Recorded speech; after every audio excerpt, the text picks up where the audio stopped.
लेकिन आरोप उन पे लगता है कि सबसे ज़्यादा जातिवाद करते हैं। भरत तिवारी इनकाउंटर में गए लेकिन दलित के घर नहीं, जैसे महिला को अपमानित करने का काम कर रहे हैं कि 10,000 में बिके या 10,000 में बिहार की महिला बिके। तो नगर है कि बाहर के भीड़ भाड़े पर ला के क्या जगह लीजिएगा, कैसे बाकी ना बीजेपी का तो जितना भीड़ है ना वो सब बाकीपुर का है।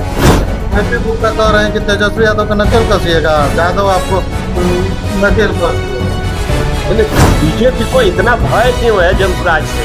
प्रशांत किशोर से इतना क्यों भय है कि खर्च करता है, यहाँ से लाए हैं वहाँ लाए। तो जब प्रशांत किशोर कुछ नहीं कर सकते हैं, जब प्रशांत किशोर को कुछ नहीं आ सकता है, तो बीजेपी इतना भयभीत क्यों? यदि उनको जाति का मुद्दा का राजनीति करना होता तो सबसे अधिक जाति बाकीपुर में रह रही है। बाकीपुर उपचुनाव का जैसे जैसे तिथि, मतदान की तिथि जो है नजदीक आ रही है, सियासी पारा जो है हाई होते जा रहा है।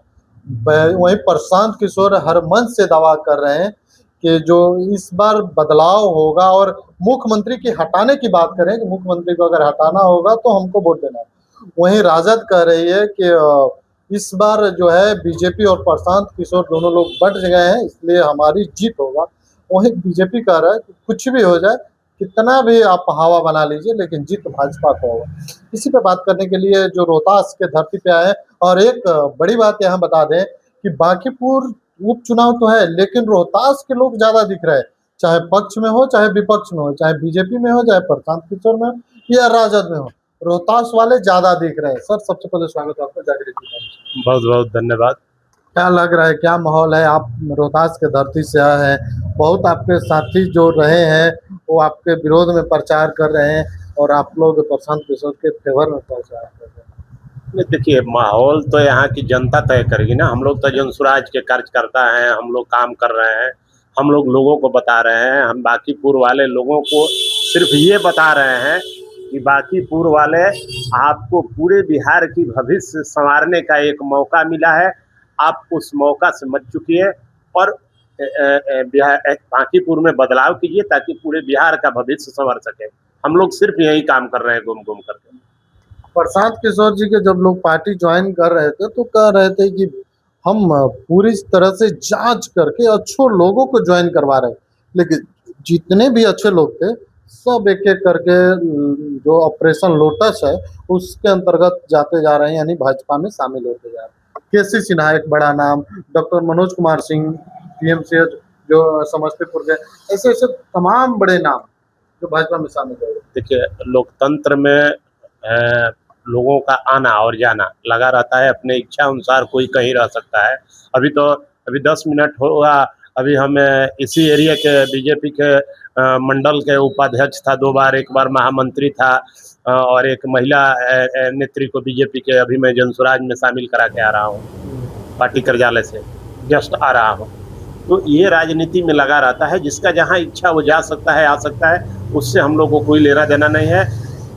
जनसुराज प्रशांत किशोर जी जनता के हित के लिए काम करते हैं, किसी नेता के हित के लिए काम नहीं करते हैं, इसलिए कौन कहाँ गया नहीं आया उससे हम लोग को कोई लेना देना नहीं। प्रशांत किशोर जी बीजेपी के मुखिया पे टारगेट नहीं कर ले, लेकिन बिहार के मुखिया पे जरूर टारगेट करें, क्योंकि बीजेपी के जो राष्ट्रीय अध्यक्ष है उनका ये क्षेत्र रहा है, तो बात यहाँ की होनी चाहिए। तो लेकिन मुख्यमंत्री का नाम लेना, आपराधिक बताना, जबकि इन पे भी केस है, वो भी 420 का केस है ना। ठीक है, तो इन पर आपराधिक मुकदमा है। 420 तो है ना, बहुत बड़ी वाला। हाँ, तो 420 जनता फर्जी को वोट दे। 420 का केस है तो काहे नहीं उठा के सम्राट चौधरी जेल में डाल दे रहा है? डाल देना चाहिए ना, तो काहे प्रधान जी घूम रहे हैं? डाल देना चाहिए था, क्यों नहीं गिरफ्तार किया? अगर है तो सरकार ने गिरफ्तार क्यों नहीं किया बताइए? तो आरोप लगाने वाले लगाते रहेंगे। हम लोग जिस राज्य में आप रहते हैं, हम जिस राज्य के बेहतरी के लिए लड़ रहे हैं, जिस राज्य में बेहतर शिक्षा, बेहतर रोजगार, बेहतर स्वास्थ्य व्यवस्था के लिए लड़ रहे हैं, उस राज्य के जो मुखिया है, हम हमेशा उंगली उसी पर उठाएंगे। हम यूपी के मुख्यमंत्री पर उंगली नहीं उठाने जाएंगे, हम प्रधानमंत्री और गृह मंत्री पर उंगली नहीं उठाएंगे। जिसके हाथ में बिहार का बागडोर है, हम उंगली हमेशा उसी पर उठाएंगे और उठती भी उसी पर रही है। यदि कल प्रशांत किशोर जी बिहार के मुख्यमंत्री होंगे तो उन्हीं पर उंगली उठेगा। यदि कोई गलती होगी तो सवाल तो लोग उन्हीं से करेगा। जनता बिहार में सवाल किससे करेगा? जो बिहार का नेतृत्व करता है, जिसके हाथ में बिहार का कमान है, उसी से ना सवाल करेगा। तो हम लोग इसीलिए उस पर उंगली उठा रहे हैं। प्रशांत किशोर जी सबके बात के वो करते हैं कि सबको साथ लेके चलेंगे, लेकिन आरोप उन पे लगता है कि सबसे ज़्यादा जातिवाद करते हैं। भरत तिवारी एनकाउंटर में गए लेकिन दलित के घर नहीं गए राजगीर में, क्योंकि वहाँ पे ब्राह्मण के द्वारा मार मार के हत्या किया गया। दिल्ली में एक बिहारी युवक को, पांडव कुमार को बिहारी कह के गोली मार दी गई थी। उसके यहाँ सबसे पहले कौन गया था? वो किस जाति का था? कुशवाहा जाति का था। हमारे बिहार के मुख्यमंत्री पूछने भी गए। यहाँ उस जाति के कई एमपी हैं, कई एमएलए हैं, कई एमएलसी हैं भाजपा जदयू में। एक आदमी भी कोई पूछने गया?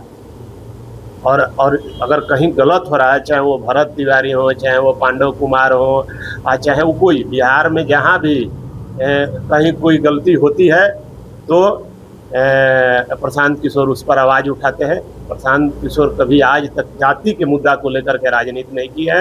यदि उनको जाति का मुद्दा का राजनीति करना होता तो सबसे अधिक जाति बांकीपुर में रह रही है। ये तो भाजपा का गढ़ है और यहाँ से चुनाव लड़ रहे हैं। लेकिन बांकीपुर के महिला के साथ साथ पूरे बिहार के महिला को अपमानित करने का काम कर रहे हैं कि 10,000 में बिक गई। क्या 10,000 में बिहार की महिला बिक गई? बीजेपी ने तो खरीदा ही था, 10,000 रुपया वोट दिया था।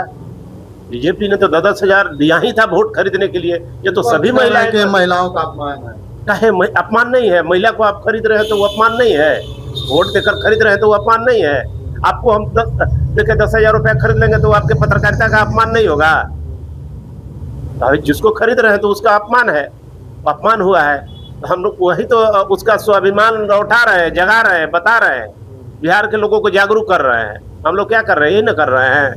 तो लग रहा है कि बाहर के भीड़ भाड़े पर ला के आप क्या जगा लीजिएगा? कैसे बांकीपुर जीत पाइएगा? ना बीजेपी का तो जितना भीड़ है ना, वो सब बांकीपुर का है। आप नहीं देखे हैं? नामांकन में नहीं देखे हैं? पटना में घूम घूम के देखिए ना, आप देखिए घूम घूम करके कि कितना कार्यकर्ता, कितना नेता यहाँ उतारा गया है। आप देखिए, आप देख रहे हैं जनसुराज का, जिसके पास रहेगा वही ना उतारेगा सर। हाँ, उनके बीजेपी के पास मंत्री है, विधायक है, जनता इतना आशीर्वाद। आपके पास तो कुछ जनसुराज के पास कार्यकर्ता है, इसलिए कार्यकर्ता काम कर रहे हैं।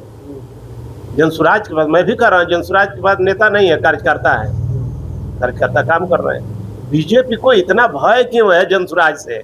प्रशांत किशोर से इतना क्यों भय है कि कार्यकर्ता यहाँ से लाए हैं वहाँ लाए? और जब प्रशांत किशोर कुछ नहीं कर सकते हैं, जब प्रशांत किशोर को कुछ नहीं आ सकता है, तो बीजेपी इतना भयभीत क्यों है?